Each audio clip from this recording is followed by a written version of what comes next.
मैं शुरुआत हूं, मैं ही अंत हूं, मैं समय भी हूं और मैं ही तबाही हूं, मैं ही सच हूं और मैं ही झूठ हूं, मुझसे ही है यह धरती, मैं मनु भी हूं, मैं शिव में रुद्र हूं, मैं विष्णु में आदित्य हूं, मैं देवताओं में इंद्र हूं, मैं पांडवों में अर्जुन भी हूं, मैं महाकाल हूं और मैं कृष्ण भी हूं।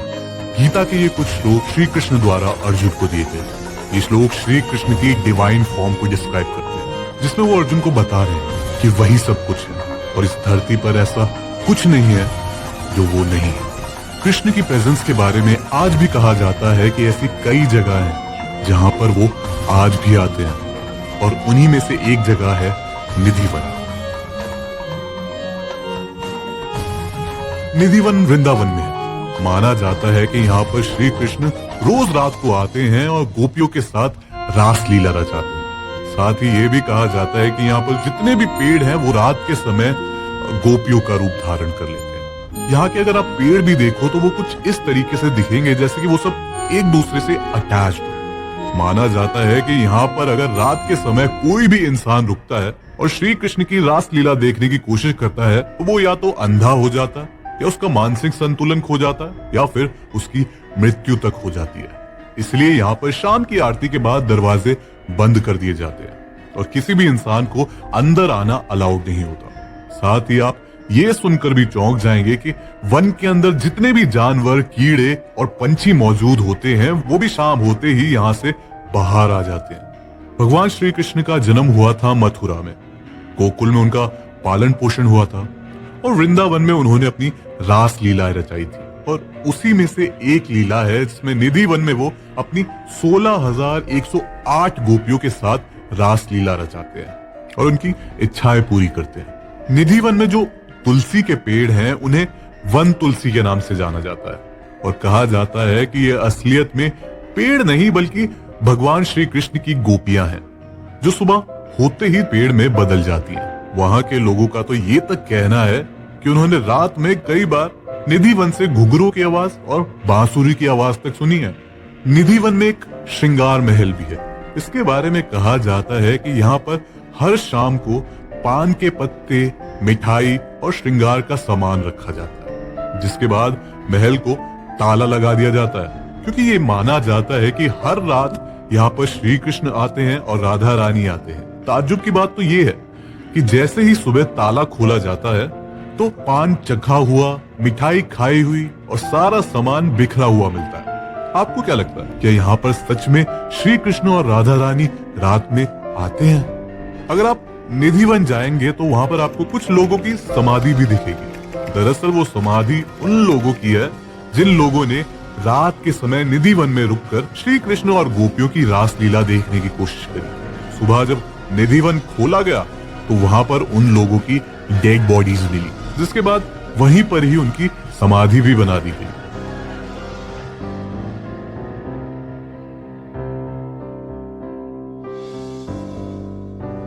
आपने most famous historical musician Tansen का नाम तो सुना ही होगा। कहते हैं कि वो राग गाकर मौसम में बदलाव कर सकते थे, कभी बारिश कर सकते थे तो कभी धूप ला सकते थे।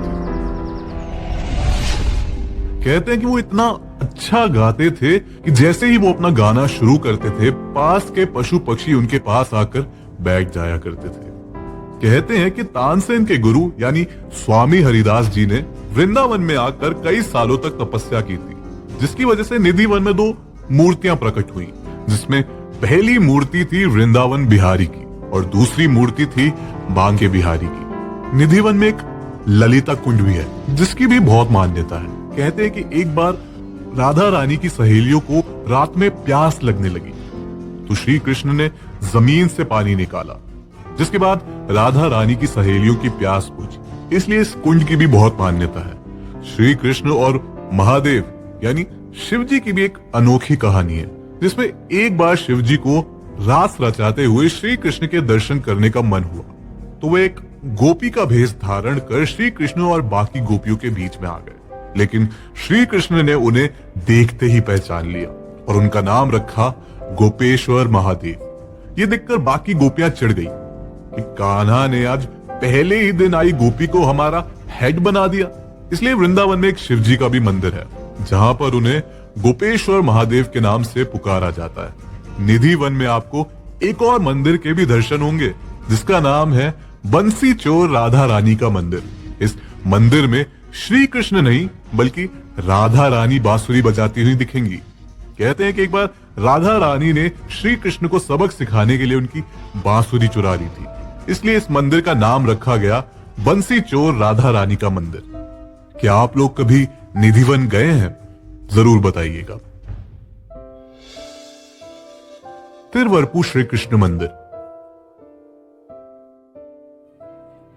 यह मंदिर केरला में है।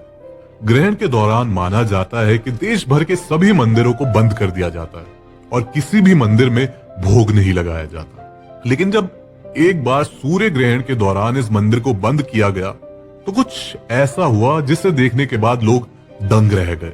मंदिर के पुजारी जब अगली सुबह मंदिर को खोलते हैं तो वो देखते हैं कि श्री कृष्ण की मूर्ति पहले से कई ज्यादा पतली हो गई है। लोगों का मानना यह है कि उस दिन सूर्य ग्रहण होने के कारण मंदिर बंद रखा गया, जिसकी वजह से श्री कृष्ण को भोग नहीं लगाया गया, जिसकी वजह से श्री कृष्ण की मूर्ति इतनी पतली हो गई। उस दिन के बाद से हर दिन श्री कृष्ण को इस मंदिर में समय पर भोग लगाया जाता है, ग्रहण वाले दिन भी। और यहाँ तक कि यहाँ के पंडित जब सुबह चाबी लेकर मंदिर खोलने आते हैं तो साथ में वो एक हथौड़ा भी लाते हैं, ताकि अगर गलती से भी मंदिर के दरवाजे नहीं खुले तो हथौड़ा मारकर दरवाजा तोड़ दिया जाए, लेकिन श्री कृष्ण को समय पर भोग लगाया जाए। लोगों का मानना यह है कि इस मूर्ति में स्वयं श्री कृष्ण वास करते हैं, इसीलिए सही समय पर भोग लगाना बेहद जरूरी होता है। खैर, ये तो भगवान श्री कृष्ण की लीलाओं में से एक लीला है। कहा जाता है कि ये मूर्ति स्वयं श्री कृष्ण ने पांडवों को दी थी जब वे वनवास काटने के लिए गए थे। जब उनका वनवास खत्म हुआ तो कहा जाता है कि उनसे ये मूर्ति कुछ मछुआरों ने मांग ली, जिसके बाद वो मछुआरे इस मूर्ति की सही तरह से देखभाल नहीं कर पाए। तो एक साधु के समझाने के बाद उन मछुआरों ने इस मूर्ति को नदी में डुबा दिया और आगे चलकर ये मूर्ति मिली स्वामी विल मंगलम स्वामियर को, जिसके बाद वे इस मूर्ति को लेकर केरला चले गए। नारायण पाल मंदिर। ये मंदिर छत्तीसगढ़ के बस्तर इलाके में।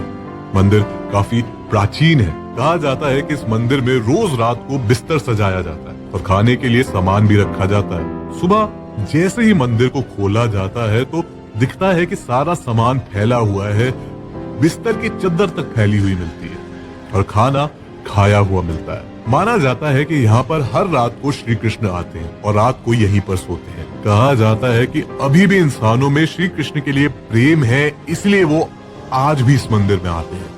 साथ ही ये भी कहा जाता है कि जिस तरह कलयुग बढ़ता जा रहा है और भगवान के प्रति लोगों में प्यार और विश्वास कम होता जा रहा है, और जिस दिन भगवान के ऊपर से लोगों का विश्वास पूरी तरह से खत्म हो जाएगा, उस दिन से श्री कृष्ण भी इस धरती पर आना बंद कर देंगे।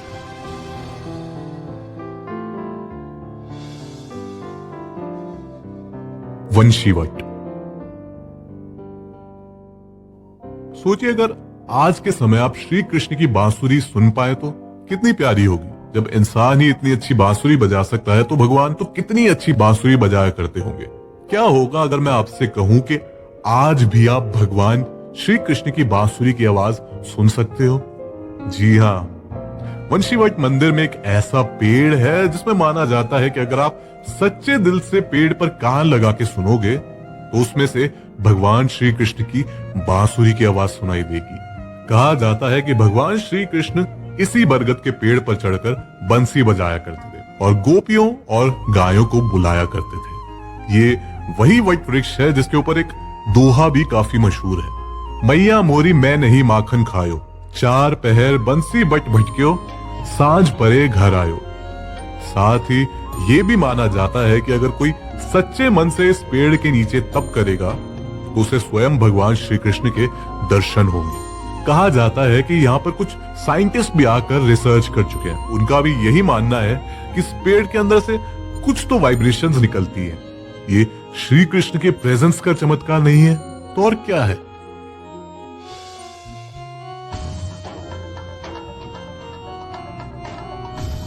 कई बार लोग ये भी क्वेश्चन करते हैं कि भगवान श्री कृष्ण इतनी सारी जगह पर एक साथ कैसे मौजूद रह सकते हैं। तो इसका जवाब खुद श्री कृष्ण ने ही दिया है।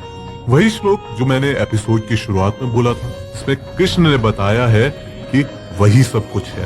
वो सिर्फ इस मटीरियलिस्टिक यूनिवर्स में ही नहीं बल्कि अनगिनत यूनिवर्सेस में प्रेजेंट है। आज के समय पर कई लोग भगवान श्री कृष्ण को सुप्रीम गॉड भी मानते हैं। लोगों की श्रद्धा और प्यार भगवान श्री कृष्ण में बहुत ज्यादा है। भगवान श्री कृष्ण की लीलाएं भी इतनी प्यारी है कि उनसे प्रेम किसी को कैसे नहीं हो सकता। भगवान श्री कृष्ण ने हमें बचपन में ही सिखा दिया था कि अगर कोई अपना भी अधर्म करता है तो उसे भी रोकना जरूरी होता है। गीता से सारी दुनिया को ज्ञान दिया, सुदामा को अपने सिंहासन पर बिठा के दोस्त की इंपॉर्टेंस बताई। हर बार संकट से लड़ना ही नहीं बल्कि कई बार प्रॉब्लम्स को इग्नोर करना समझाया। जिस तरह जरासंध के कारण उन्होंने अलग नगरी बसाई थी, द्वारका, जिसके ऊपर बात हम फिर किसी एपिसोड में करेंगे। कृष्ण भगवान ने हमारी लाइफ में एक टीचर का रोल भी निभाया है। माता पिता की तरह हाथ पकड़कर सही राह भी दिखाई है, भाई बनकर सहारा भी दिया है, बेटा बनकर अपनी शरारतों से खुश भी किया है, एंड मोस्ट इंपॉर्टेंटली एक बेस्ट फ्रेंड की तरह सही गलत का ज्ञान भी दिया है। वो कहते हैं ना, रथ युद्ध का हो या जीवन का, श्री कृष्ण भगवान उत्तम सारथी हैं।